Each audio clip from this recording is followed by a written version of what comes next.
Hey, what's up, guys? Welcome back to the channel. So, today we're going to talk about a story that should shake every American to their core. This happened right here in California. A young woman by the name of Briana Ortega says she was stalked and harassed by a man who had sworn to protect and serve, a Riverside County Sheriff's deputy named Eric Piscatella. Her case is more than just one woman's nightmare. It's a window into a bigger problem. The belief among some in law enforcement that they can surveil, intimidate, and even stalk people without consequence. It's also part of a larger pattern that many know as organized harassment or gangstalking, where groups of individuals coordinate to harass targets.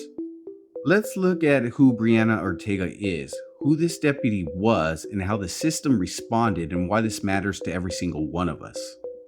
Briana Ortega is a 29-year-old fitness influencer, a mother of two, living in Riverside County. She attended a family event in Coachella in September of 2023, just an ordinary day, and at that event she briefly met Deputy Eric Piscatella, a man wearing a badge and uniform, someone who should have been a symbol of safety. Months later, according to her lawsuit, that simple interaction turned into a nightmare. Text messages began arriving, and at first she was puzzled. How did he even get her number? Then it escalated. He allegedly showed up at her home in uniform without invitation. Brianna felt that she was being stalked, and she began to realize that someone had crossed the line, and not just any someone, but a member of the sheriff's department. Eric Piscatella wasn't some outsider. He was part of the Riverside County Sheriff's Department under Sheriff Chad Bianco. According to the court records and the press, Piscatella misused state and federal law enforcement databases to pull up Brianna's personal information without any lawful reason. Now, I want you to think about that. Those databases hold addresses, phone numbers, and sometimes even medical or vehicle information. They're supposed to be used only for official police business, but in this case, prosecutors say Piscatella used them for his own personal interests to stalk a woman he barely knew. When this happens, it's not just a bad apple, it's a sign of a system that lacks real safeguards. My son, my youngest one, he's a very talkative kid, so he went up to the police officers. Briana Ortega says it was September 2023 when she and her sons had a brief interaction with law enforcement at a family event in Coachella.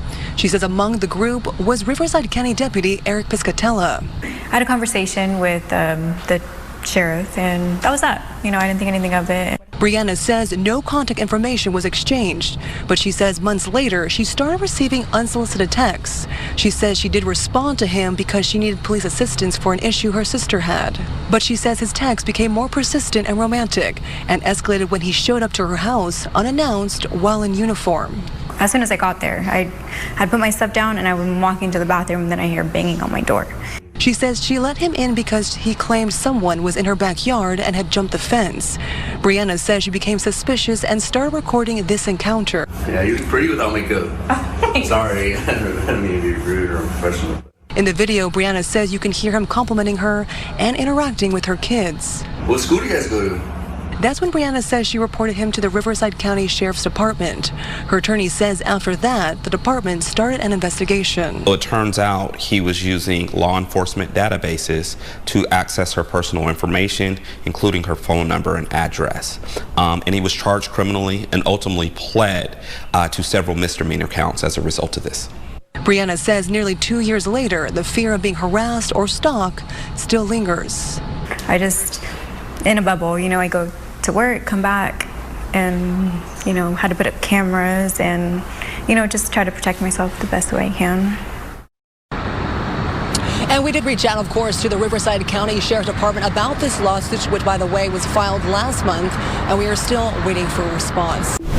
Piscatella was charged with felonies for illegal database access, but before trial, the charges were reduced to misdemeanors. He pled guilty, got probation, and walked away with no jail time. Imagine the message that sends, not only to the victims, but to other officers. It tells them, if you get caught, you won't face serious consequences. Briana's federal lawsuit is now a key test. Will the courts hold the sheriff's department accountable? Will the department be forced to change its policies, or will this be swept under the rug? How did we get to a place where a deputy feels comfortable misusing databases to stalk a woman? The answer is decades of surveillance culture fueled by post 9/11 laws, mass data collection, and weak oversight. When programs like DHS fusion centers and community watch groups expand without real accountability, the line between keeping communities safe and targeting individuals blurs. This culture creates fertile ground for gangstalking behaviors, not always coordinated from the top, but allowed to flourish in the shadows. So if you're listening to this, remember, privacy is a right, safety is a right, and no badge, no agency, and no program should ever take that away. Briana Ortega's courage in coming forward should inspire all of us to demand accountability and transparency. The gangstalking mentality, the idea that people can be harassed, tracked, and silenced must end. We must hold those in power accountable for every abuse, no matter how small or how hidden. This isn't about hating law enforcement, it's about upholding the Constitution and the dignity of every person.